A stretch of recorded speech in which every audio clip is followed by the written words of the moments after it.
तर last time आपण when capacitor is connected to battery energy loss किती होतोय हे आपण बघितलेलं होतं.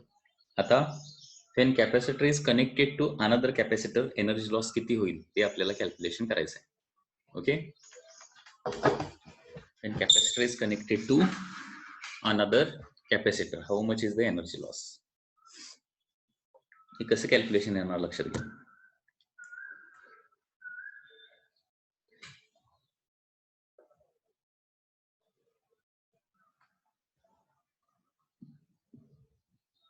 when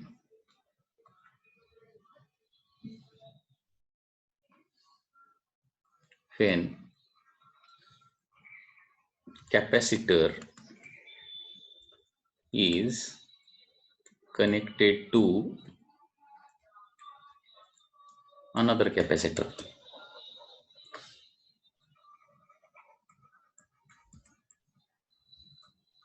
energy loss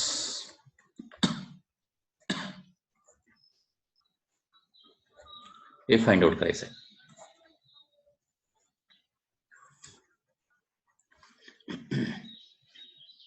Suppose there is first capacitor of capacitance C1, okay, and it is charged to potential V1. पहिला capacitor आहे त्याची कॅपॅसिटी C1 आहे आणि ते V1 पोटेन्शियलला काय केलेलं आहे, चार्ज केलेलं आहे. There is another capacitor that is C2 and it is charged to another voltage V2. Okay, दोन चार्जड कॅपॅसिटर आहेत C1 C2 आणि पोटेन्शियल V1 V2 ची. आता हे दोघे एकमेकाला कनेक्ट करायचे आहेत. आता कनेक्ट करण्याच्या दोन मेथड आहेत. एक पॉझिटिव्ह प्लेटला जोडायचं आणि निगेटिव्ह प्लेटला जोडायचं, किंवा पॉझिटिव्ह प्लेट जी आहे ती निगेटिव्ह प्लेटला जोडायचं. या दोन पद्धतीने आपण कॅपॅसिटर जोडू शकतो. तर फर्स्ट केस बघूया. When positive plate of C1 is connected to positive plate of C2.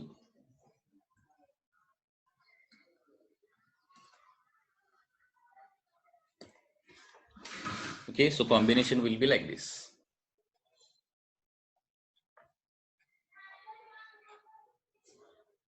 They will be connected like this. Plus minus plus minus. Okay.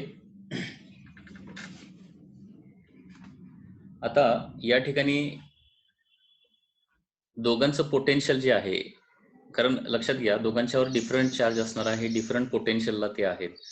Okay, आता चार्ज कसा फ्लो होतो नेहमी, हाय पोटेन्शियल टू लो पोटेन्शियल. म्हणजे ज्या कॅपॅसिटरचं voltage जास्त असणार त्याच्याकडून low पोटेन्शियलला charge काय होणार आहे, फ्लो होत राहणार आहे. Okay, so V1 greater than V2 असेल तर C1 कडून C2 ला चार्ज जाणार, आणि V2 ग्रेटर दॅन V1 असेल तर V2 कडून V1 ला चार्ज काय होणार आहे, सप्लाय होणार आहे. आणि चार्ज कधीपर्यंत एकमेकांच्या मध्ये एक्सचेंज होणार आहे, जोपर्यंत दोघांचं पोटेन्शियल सेम होत नाही तोपर्यंत. लक्षात येते, जोपर्यंत दोघांचं पोटेन्शियल सेम होत नाही तोपर्यंत चार्ज फ्लो होत राहणार आहे. ओके, आणि त्याच्यावरून आपण फायनल पोटेन्शियल फी जे आहे ते फाइंड आउट करू शकतो. ठीक आहे, आणि फायनल पोटेन्शियलचा फॉर्म्युला काय येतो बघा, डायरेक्टली डेरिव्हेशन मी आता सांगत नाही इथं कसं फायनल पोटेन्शियल येणार ते, त्याच्याऐवजी डायरेक्ट फॉर्म्युला आपण लक्षात ठेवूया. ओके, फायनल पोटेन्शियल येणार आहे कॉम्बिनेशनचं total charge divided by total capacity. Okay, final potential is equal to total charge divided by total capacity. Total charge किती असणार, पहिल्या कॅपॅसिटरवर किती असणार, C1 V1, कारण चार्जचा फॉर्म्युला तुम्हाला माहित आहे CV, आहे ना. त्याच्यानंतर दुसऱ्यावरचा चार्ज किती असणार आहे, C2 V2, आणि प्लसला प्लस आणि मायनसला मायनस जोडल्यामुळे चार्ज काय होणार आहे, प्लस येणार इथं, आणि टोटल कॅपॅसिटी काय येणार आहे, C1 प्लस C2 येणार आहे. So this is there common potential. तर सगळ्यात अगोदर हा फॉर्म्युला लक्षात ठेवा, हे तुम्हाला अगोदर कॉमन पोटेन्शियल काढता आलं पाहिजे. फॉर्म्युला लक्षात ठेवायला सोपा आहे आपला, C is equal to Q by V formula आहे ना, तसा V is equal to Q by C पण फॉर्म्युला आहे आपला, माहिती आहे ना. V is equal to Q by C. So Q किती येणार आहे, C1 V1 plus C2 V2, आणि C टोटल किती येणार आहे, C1 प्लस C2 येणार आहे. So this is the common potential. आणि कॉमन पोटेन्शियल आल्यानंतर मग एनर्जी लॉस काढू शकतो. आता एनर्जी लॉस कसं काढणार आहे? सुरुवातीला दोघांची मिळून असणारी एनर्जी, म्हणजे पहिल्याची एनर्जी किती असणार? Half C1 square. दुसऱ्याची एनर्जी किती असणार? Half C2 square. म्हणजे सुरुवातीला दोघांची मिळून एनर्जी किती असणार? Half C1 square plus half C2 square. This is the energy, initial energy. आता फायनल एनर्जी काय असणार आहे? पहिल्याची येणार हाफ C1 फी स्क्वेअर, कारण आता पोटेन्शियल किती झालंय? पहिल्याचं फी झालंय ना. आणि दुसऱ्याची किती येणार आहे? Half C2 fee square. ही झाली फायनल एनर्जी. आणि यांचं सबट्रॅक्शन करावं लागेल. आणि याचं सबट्रॅक्शन केल्यानंतर एक स्टँडर्ड फॉर्म्युला येतोय, तो फॉर्म्युला पाठ करायचा नेहमी. ओके, तर फायनल फॉर्म्युला येतो एनर्जी लॉसचा, half C1 C2 divided by C1 plus C2 into φ1 minus φ2 square. तर हे दोन फॉर्म्युले तुम्हाला पाठ करून ठेवायचे आहेत. पहिलं म्हणजे कॉमन पोटेन्शियल आणि energy loss.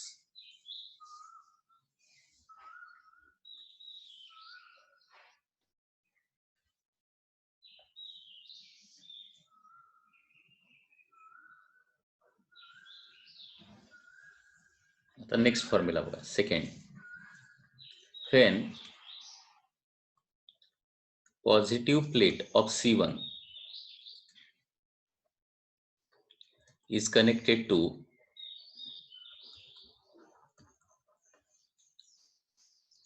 negative plate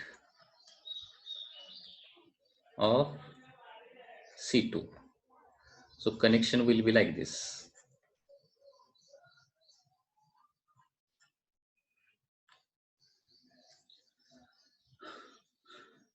so C1 चे हे पॉझिटिव्ह निगेटिव्ह आहे, तर त्याला कसं जोडायचं आहे? पॉझिटिव्हला निगेटिव्ह कनेक्ट करायचं आहे या पद्धतीनं. आणि असं जोडल्यानंतर कॉमन पोटेन्शियल फी जे येणार बघा, फॉर्म्युला काय येणार आहे? पुन्हा एकदा total charge divided by total capacity. So total charge येणार आहे आता C1 V1 minus C2 V2 येणार. लक्षात येत आहे? C1 V1 minus C2 V2 divided by C1 plus C2. कारण पहिल्यावरचा चार्ज किती आहे? C1 V1. दुसऱ्यावरचा चार्ज किती आहे? C2 V2. ठीक आहे, जोडायच्या अगोदर. आणि जोडल्यानंतर काय होणार आहे? ते अपोजिटली कनेक्टेड झाल्यामुळे एकूण चार्ज काय ते येणार आहे? C1 V1 minus C2 V2 येणार आहे. कारण एक चार्ज थोडक्यात प्लस झाल्यासारखा झाला, दुसरा चार्ज जो आहे तो मायनस झाल्यासारखा झाला. आणि चार्ज जी आहे ती स्केलर क्वांटिटी आहे, त्याची आपल्याला काय करावे लागते? अल्जेब्रिक ऍडिशन करावे लागते. म्हणजे दोन्ही पॉझिटिव्ह असतील तर C1 V1 plus C2 V2, आणि एक पॉझिटिव्ह आणि एक निगेटिव्ह असेल तर C1 V1 minus C2 V2 हा टोटल चार्ज करावा लागतो. Total capacity once again C1 plus C2 येणार आहे. आणि एनर्जी लॉसचा इथं फॉर्म्युला काय येणार बघा, half C1 C2 divided by C1 plus C2, he term as it is राहते. आणि φ1 प्लस φ2 ब्रॅकेट स्क्वेअर येतं. φ1 प्लस φ2 म्हणजे पूर्वी φ1 मायनस φ2. म्हणजे एनर्जी लॉस बघा, पहिल्या दोन टर्म ज्या आहेत, half C1 C2 divided by C1 plus C2, या टर्म ज्या आहेत त्या सेमच आहेत दोन्ही फॉर्म्युल्यामध्ये एनर्जी लॉसच्या. इथं काय आहे? φ1 मायनस φ2 स्क्वेअर, आणि इथं काय आहे? φ1 प्लस φ2 स्क्वेअर. आता φ1 मायनस φ2 जास्त येणार का φ1 प्लस φ2 जास्त येणार?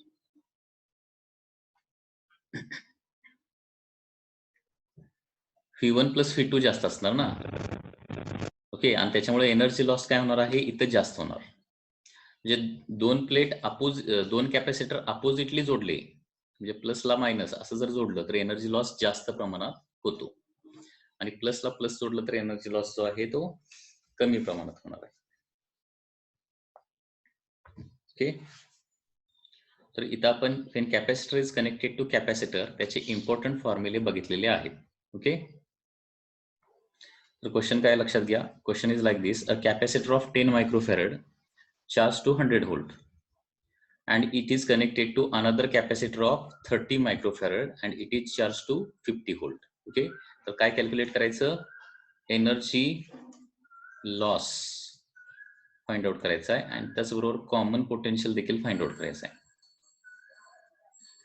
म्हणजे फायनली दोघांचे मिळून पोटेन्शियल किती होणार, फेन कुठली कंडिशन आहे, सिमिलरली कनेक्टेड, सिमिलरली कनेक्टेड असतील तर. ओके, तर first of all common potential is C1 V1 plus C2 V2 divided by C1 plus C2. C1 V1 plus C2 V2 divided by C1 plus C2. C1 V1 म्हणजे 10 into 100, that is 1000. C2 V2 means 30 into 50, that is 1500, divided by C1 plus C2, that is 40. म्हणजे हे होणार आहे 2500 divided by 40, 250 by 4, म्हणजे 125 divided by 2 म्हणजे किती येणार आहे,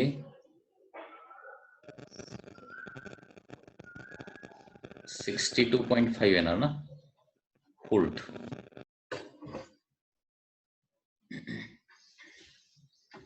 $62.5 volt is the common potential. आणि एनर्जी लॉस आता फाइंड आउट करूया. Energy loss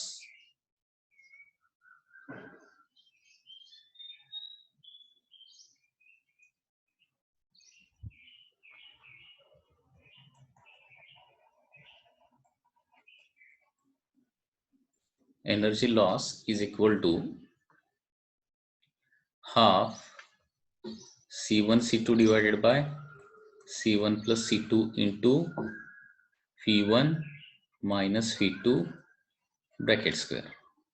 So half C1 C2 म्हणजे 10 into 30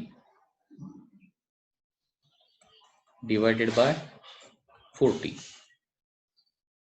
Okay, and V1 minus V2 100 minus 50 म्हणजे काय येणार आहे, 50 येणार आहे. याचा स्क्वेअर, 0 0 कॅन्सल. ओके, 2 न 10 ला डिवाइड केला 5, सो 15/4 into 2500 is 625 ना. So 15 into 625 किती येणार हे,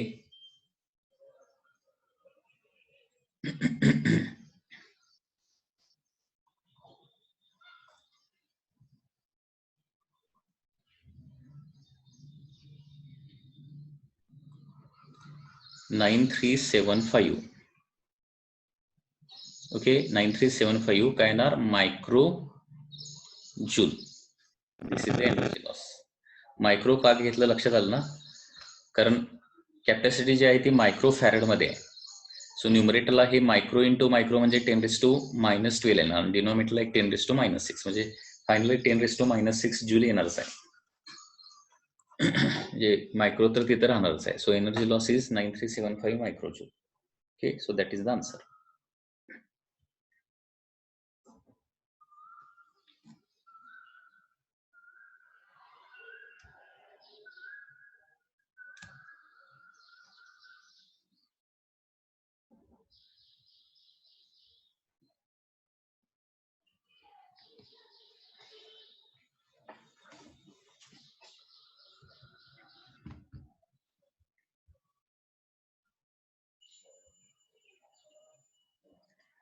आता एक स्पेशल केस बघूया. when n number of charged oil droplets of radius r and charge q and potential phi are merged together. हे बघा क्वेश्चन काय बघा,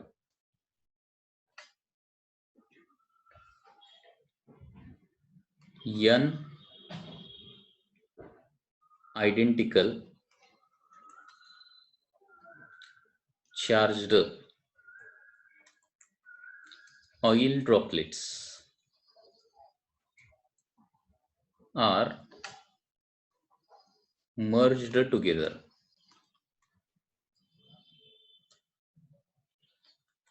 to form a drop, for a drop.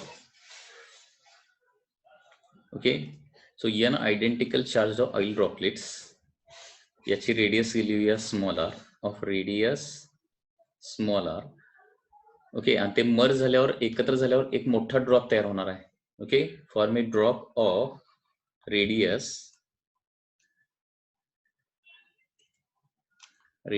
Capital R.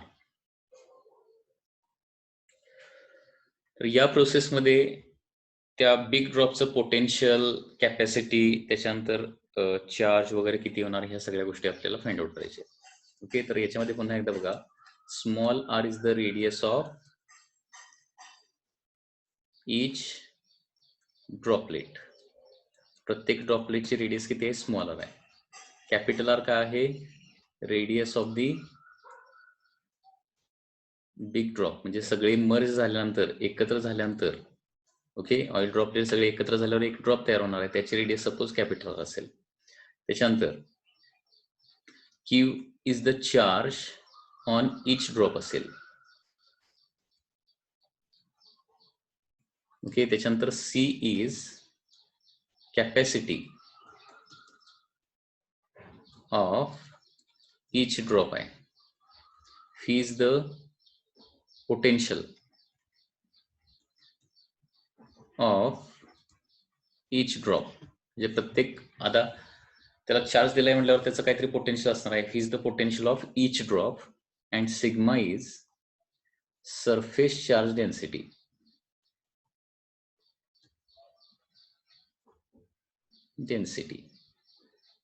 Of each drop, म्हणजे प्रत्येक ड्रॉपची सरफेसच्या density किती आहे, sigma आहे. ठीक आहे, तर आपल्याला फाइंड आउट काय करायचं इथं, तो मोठा जो ड्रॉप होणार आहे त्याचं रेडियस किती होणार, त्याचा चार्ज किती होणार, त्याची कॅपॅसिटी किती होणार, त्याचं व्होल्टेज किती होणार, त्याचं सिग्मा किती होणार, हे आपल्याला फाइंड आउट करायचं आहे. तर पहिली गोष्ट म्हणजे रेडियस किती होणार त्या बिग ड्रॉपची, ते काढूया. आता ज्यावेळी अनेक ड्रॉप एकत्र होऊन एक ड्रॉप तयार होणार, त्यावेळी इथं काय राहतं, व्हॉल्यूम कॉन्स्टंट राहतं. सो व्हॉल्यूम ऑफ काय होणार आहे, n droplets is equal to volume of one drop. अनेक ड्रॉपलेट एकत्र येऊन एक ड्रॉप तयार झाला तर इथं काय कॉन्स्टंट राहतं, मास कॉन्स्टंट राहतं किंवा व्हॉल्यूम कॉन्स्टंट राहतं. व्हॉल्यूम ऑफ n ड्रॉपलेट किती येणार बघा, n इंटू 4/3 पाय आर क्यूब. आणि एका ड्रॉपचं व्हॉल्यूम काय होणार, 4/3 पाय कॅपिटल आर क्यूब. 4/3 पाय आणि फॉर्म्युला काय येतो बघा, n R cube is equal to capital R cube. लक्षात येते, n R cube is equal to capital R cube. So therefore R चा फॉर्म्युला येणार, दोन्ही साईडचा क्यूब रूट घेऊया, cube root of n into small R. रेडियसचा formula या पद्धतीने येणार आहे, किंवा r is equal to n⁻⁴ into small R. हा एक फंडामेंटल फॉर्म्युला आहे, लक्षात ठेवा. अनेक ड्रॉपलेट एकत्र होऊन एक ड्रॉप तयार झाला तर नवीन तयार होणाऱ्या ड्रॉपची रेडियस काय असणार आहे, cube root of n into R. Okay, so for example there are 8 droplets. इथे आहेत 8 ड्रॉपलेट्स आहेत आणि प्रत्येकाची रेडियस आहे 1 mm. एकत्र झाल्यावर किती mm चा ड्रॉप तयार होईल सांगा बघूया. 2 mm. 2 mm येणार. 8चा फक्त क्यूब रूट घ्यायचा आहे रे. जेवढे ड्रॉपलेट आहेत ना त्याचं क्यूब रूट फक्त घ्यायचं, एवढं लक्षात ठेवायचं. 8चं क्यूब रूट किती येणार, 2. आणि 2 न काय करायचं, ती रेडियस मोठीच असणार ना, मल्टिप्लाय करावं लागेल. 2 mm रेडियस होणार. सपोज देर आर 27 ड्रॉपलेट्स आणि प्रत्येकाची रेडियस आहे 2 mm. तर ज्यावेळी एक ड्रॉप तयार होणार त्याची रेडियस काय येणार, 6 mm. 6 mm येणार. Suppose there are 1000 droplets. Okay, आणि प्रत्येकाची रेडियस आहे 1.5 मिलीमीटर. तर मर्ज झाल्यानंतर किती रेडियस तयार होणार? किती? 15 आहे ना. जे नंबर ऑफ ड्रॉपलेट आहेत ना त्याचं फक्त क्यूब रूट काढायचं आहे, एवढंच लक्षात ठेवायचं आणि त्याला त्या रेडियसनं मल्टिप्लाय करायचं. Suppose there are 625 droplets, each of radius 1 mm. तर बिगर ड्रॉपची रेडियस काय होणार?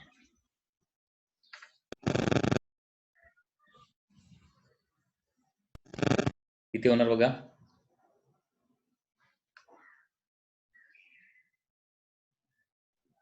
5 mm होणार ना. 625 चा क्यूब रूट म्हणजे 5 येणार. नाही 5 नाही येत, सॉरी 625 चा क्यूब रूट किती आहे? नाही आहे, सॉरी 125 येतो. 125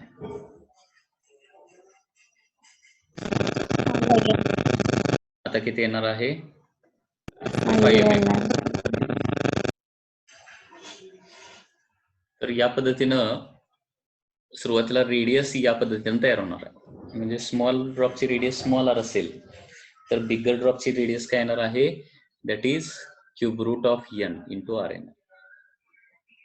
लक्ष देते. आता नेक्स्ट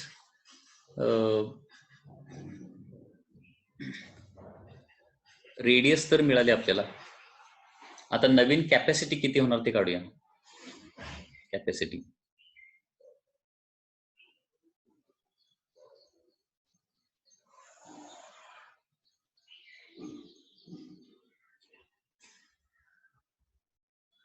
आता कॅपॅसिटी ऑफ सिंगल स्पिअरचा फॉर्म्युला माहिती आहे तुम्हाला? सांगा वगैरे काय कॅपॅसिटी ऑफ सिंगल स्पिअर?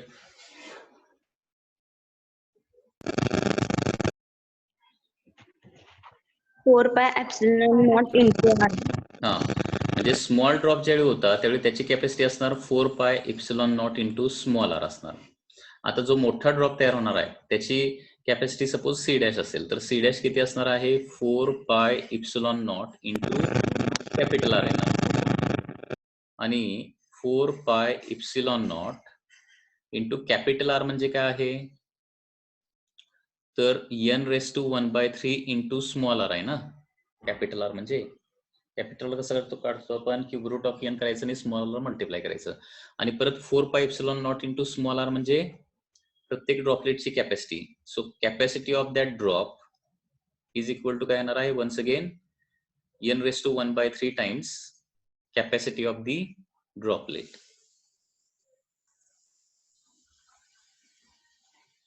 म्हणजे पुन्हा एकदा तोच फॉर्म्युला आला n⁻⁴. तुम्हाला असं सांगितलं देर आर 8 ड्रॉपलेट्स आणि प्रत्येकाची कॅपॅसिटी आहे सपोज 10 मायक्रोफॅरड. ज्यावेळी हे मर्ज होऊन एक मोठा ड्रॉप तयार होणार त्यावेळी त्याची कॅपॅसिटी किती होणार आहे? 20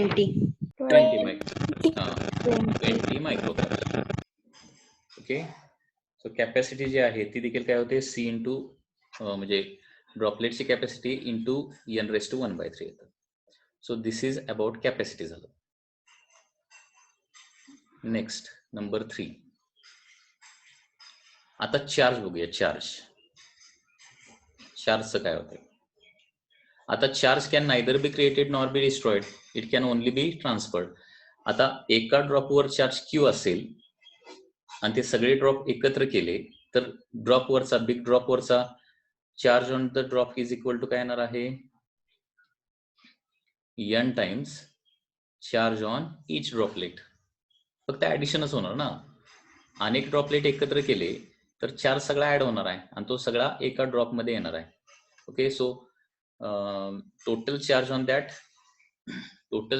दी ड्रॉप वरचा जो चार्ज येणार आहे तो किती येणार आहे? nq येणार.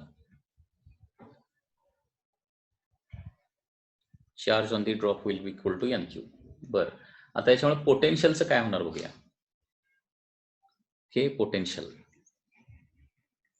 प्रत्येक ड्रॉपलेटचं पोटेन्शियल किती आहे? फी आहे. आता याचं पोटेन्शियल ड्रॉपचं पोटेन्शियल किती होणार ते काढावं लागेल. आता पोटेन्शियलचा फॉर्म्युला काय असतो? Phi is equal to Q by C. Charge किती आहे? nq आहे बिग ड्रॉपवर. बिग ड्रॉपचं पोटेन्शियल काढायचं आहे आपल्याला. पोटेन्शियल ऑफ द ड्रॉप, तर त्याचा चार्ज किती आहे एन क्यू आणि त्याची कॅपॅसिटी किती आहे N raise to 1/3 into capacity of the each droplet, आणि हा चार्ज काय आहे इच ड्रॉपलेटचा चार्ज आहे. So N divided by N raise to 1/3 म्हणजे काय येणार हे एन रेस टू 2/3 येणार, कारण एन रेस टू 1 मायनस 1/3 म्हणजे एन रेस टू 2/3 आणि क्यू बाय सी म्हणजे काय येणार आहे पोटेन्शियल ऑफ ड्रॉपलेट येणार, ते फी आहे. म्हणजे पोटेन्शियलचं कसं होतं बघा, प्रत्येक ड्रॉपलेटचं पोटेन्शियल फी असेल तर ड्रॉपचं पोटेन्शियल काय होणार आहे एन रेस टू 2/3 होणार, एन रेस टू 2/3 पोटेन्शियल होणार आहे. म्हणजे for example suppose there are 1000 droplets आणि प्रत्येकाचं व्होल्टेज आहे 5 व्होल्ट, ठीक आहे, मर्ज केले एकत्र, तर ड्रॉपचं तयार होणाऱ्या ड्रॉपचं पोटेन्शियल काय येणार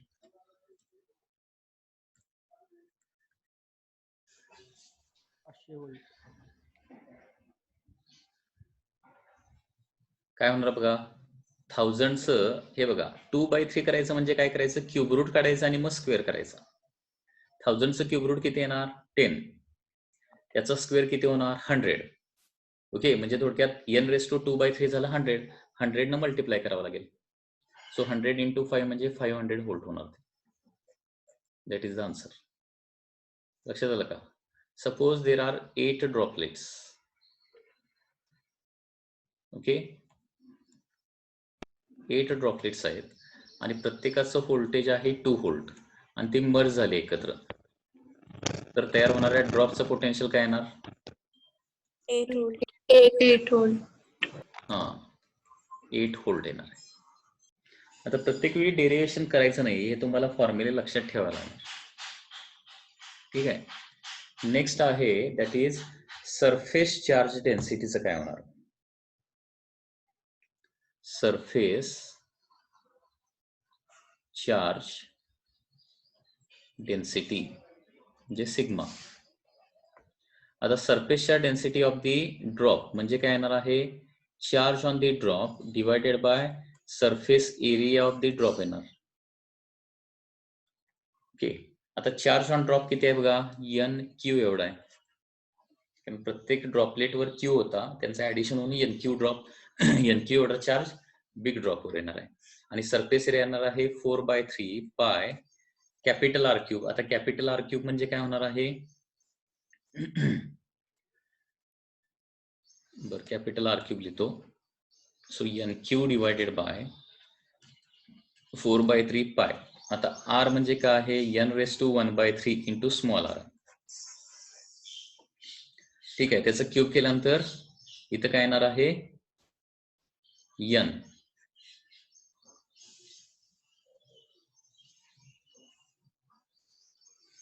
आणि इथं काय येणार आहे सॉरी एरिया व्हॉल्यूम लिहिलं मी, सॉरी व्हॉल्यूम इथे लिहिलं, सरफेस एरिया लिहावं लागेल ना. सरफेस एरियाचा फॉर्म्युला काय असतो रे